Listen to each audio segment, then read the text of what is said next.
Ladies and gentlemen, thank you for tuning in and welcome back to yet another episode of Proudly Marveling, the Mr. J reaction man. Hey, if this is your first time coming through, they call me Mr. J man.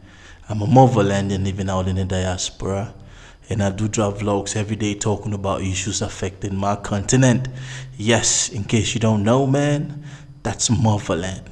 Man, every day I do drop vlogs talking about issues coming out of Marveland because it is of my own interest and that of my kids, man, future generation, to speak truth to everything that is coming out of Marveland and to give my own quota.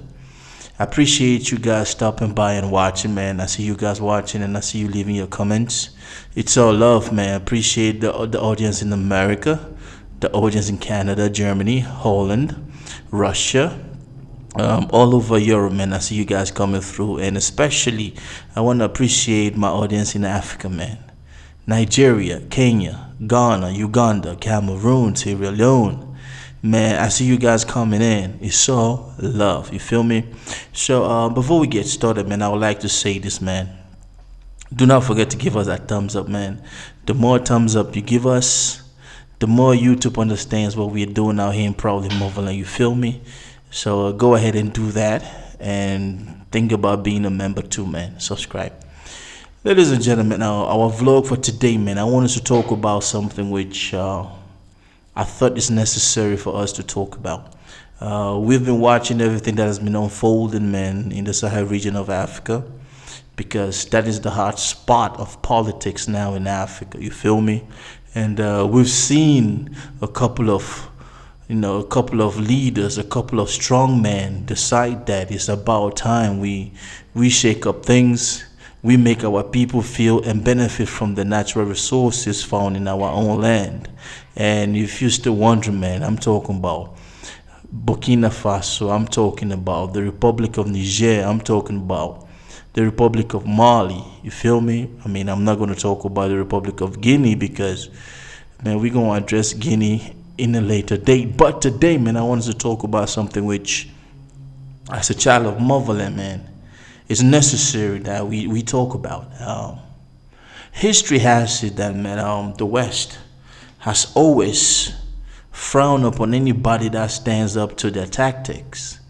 The West has never been happy with any leader, especially those from Africa, who stood up to them. They have always taken challenge as a death sentence.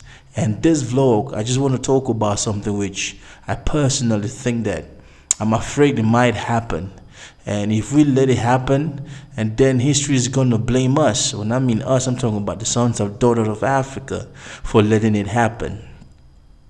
Now I want us to focus on this beautiful little country, man, in the Sahel region called Burkina Faso. Yes, everybody's been talking about Burkina Faso recently. And of course, we got to talk about its charismatic leader, man, the young Captain Ibrahim Traore, a 34 years old going to 35, African, Pan-Africanist, man. Burkinabés are known as upright people, a true upright leader who came over, decided that, you know what, I think I can do this. I think I can bring back the visions and the glories of my forefather, man, Thomas Sankara, who, by the way, was eliminated by the West, of course, yes, by colonial master France, man. Remember I said earlier that the West has never liked when any leader challenged them? So the theme of this vlog is actually that I do think, and I'm afraid, let me just say this, I do think that this young leader has been blacklisted. I do think that the West already has this young leader in a scope to eliminate him. Now, ladies and gentlemen, I don't say this lightly, and I don't say this because I love to say it, but with everything that has been going on, and there's a saying that if you don't know where you've been to, you definitely don't know where you're heading to. And as Africans, man, if you've been studying the political history of Africa, you would understand that all across Africa, especially French-speaking colonies, any leader who ever stood up was taken out.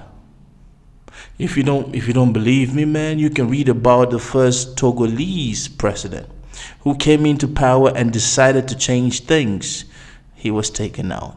We can talk about another leader, man, in Burkina Faso's history, man. Thomas Sankara, who came in, kicked the French out, and decided to change things for his people. They took him out. We can talk about Patrice Lumumba, man, of Congo. He came in, man, talked about kicking out the Belgians, man, the Europeans. It was supposed to be Congo for Congolese, man. He was taken out. The list goes on and on. But this is not what we want to focus on today. The vlog of today is the blacklisting of Captain Ibrahim Traore. Now, most of you will be asking me, Mr. J, but why would you come up with such a thing? Let me remind you, ladies and gentlemen, that when you look at the political history of Africa, some of our greatest Pan-Africanists, some of our iconic Pan-Africanists were put on the blacklist by the West, Europeans and Americans, just because they tried to give their people a dignified future, a future which, to the West, was at the detriment of their own benefits, because we all know that the West still continues to rip and tear Africa apart. Yes, the West still continues to steal our resources to their own benefit. So whenever these leaders came into the spotlight talking about, we want our people to benefit, we want a fair deal, they always took him out. And who do they use? They use your fellow brother from Africa. They call him, fund them, and then they brainwash him and then say go and kill that man, which is what they did to Muammar Gaddafi, another iconic leader in the continent, man, who did everything for his people. But I want to tell you guys a little bit about why I do think that young Captain Ibrahim Traore has been blacklisted by the West. First things which makes me think that he's been blacklisted, man. This man has survived over 7 assassination attempts. I hope you're following the news. If you're following the news like we are doing over here, probably Motherland, you will understand that this man has survived over 7 assassination attempts, 7 attempts to take him out. And you would think that all of these attempts came from within Burkina Faso. Nah, some of these attempts were orchestrated and planned for out of Burkina Faso. It is amazing that this man is still alive, because like our forefathers who fought, they took them out at the first go. But we all know that this leader has a good team around him, and he is partnered with great partners around the world who give him intelligence about the dangers that he faces. Because let's face it, man, taking this power, taking control of Burkina Faso, this man know what he was playing against. And every step that he takes, he knows that the West are always looking to come for his head. But after 7 attempts, and they've not succeeded. And then when we look at what happened to the first Togolese president, when we look at what happened to his own forefather from Burkina Faso, Thomas Sankara, Marshal Cabral, we can go, the list goes on and on and on, man, ladies and gentlemen. But that is the first thing. The second thing which I would say that this man's life is in danger, and he is definitely on the West and allies blacklist, is that of expelling colonial master France from his territory. The first thing this man did when he stepped into that power, the person who started the whole problem needs to go. You cannot solve a situation in your country by running to the same person who caused it. And in this case, and as it is across French-speaking Africa, man, France is always the mastermind of some of these countries. And when you look around all of these 14 countries that are former colonies of France, they are suffering the same thing: underdevelopment, poverty, and you keep scratching your head and wondering, like, but what's the benefit of being, associated with France? So the fact that this man came in and his first order of the day was to expel France from his country, definitely this man was put on the blacklist. You remember what Gaddafi did in Libya? That got them into the, and we should remind you that Gaddafi was trying to create a currency backed by gold.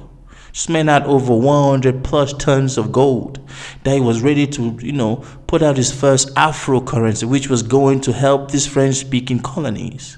And guess who decided to cajole the U.S. to get into it? France. Yes, Sarkozy. You guys got to read, man. That's the second thing which I think that this man did, which actually just warranted him to get on the West's blacklist. And I'm not talking about Reddington right here, you feel me? The third thing I want to say, which makes me know for a fact that this man is on the West's blacklist, is that of canceling all colonial ties and agreements, man. He came in, he looked at the whole thing, like anything that we have signed and agreed with France, we need to cancel that ish. He canceled that so that Burkina Faso will no longer be yes ma'am, no ma'am, yes sir, no sir, to the colonial boss. This alone deprived the colonial master from accessing a whole lot of the resources found in Burkina Faso, which gold is one of them, and we all know that gold is money. You feel me? Now, being the fourth largest gold exporter in Africa, man, producer, man, Burkina Faso quickly realized under Ibrahim Traore that, you know what? It's very, very urgent that we cut all these ties with France and we take control of our gold and our mining industry, which is why when he came in, man, this man stopped a whole lot of licensing, and he decided that, you know what, we are going to handle this in a way that will create jobs for the youth so that they don't die of starvation. And the first order of day, noticing that gold from Burkina Faso is taken out to be refined, this man commissioned the creation of a gold refinery with help from his friends, from the BRICS bloc, man, China, Iran. It's crazy how this man was moving. Like when you do all of these things that I've listed, you survive assassination attempts. That you have partners who are giving you military intel, partners which the West doesn't like. You expel colonial master from your territory. You cancel some of these colonial deals that were signed when you gained your independence. And then you commission the creation of a gold refinery to refine your goals from the same mining industries that the French were actually stealing at cutthroat rates and not giving you anything. Bro, this definitely gonna put you on the blacklist of the West. And we know how to move, man. This man also came into power. He realized quickly that Burkina Faso is an exporter of tomatoes, agricultural industry, man. He has been doing a whole lot to revive that industry. He also commissioned the creation of a processing plant, because they are exporting tomatoes and they were importing tomato paste. Yes, that delicacy we all use to make jollof rice. I'm not going to argue here which jollof rice is better, if it's from Cameroon, Burkina Faso, Ivory Coast, but we all know, man. So this man commissioned the creation of that plant, which is not going to it's not going to produce just tomato paste. It's going to produce a whole lot of things for the agricultural industry in that country. So to solve all of these things, man, this man decided, you know what? Let me go out and meet partners that will help me build a refinery for my gold, and will build a plan that is going to help me to ensure that my people do not starve by providing some money so that I can build these industries. Now, ladies and gentlemen, these are some of the points which I think that this man is definitely on the West blacklist. And let me remind you, some of the greatest African Pan-Africanist men, they were put on the blacklist, especially Nelson Mandela, may he so rest in peace. A whole lot of them.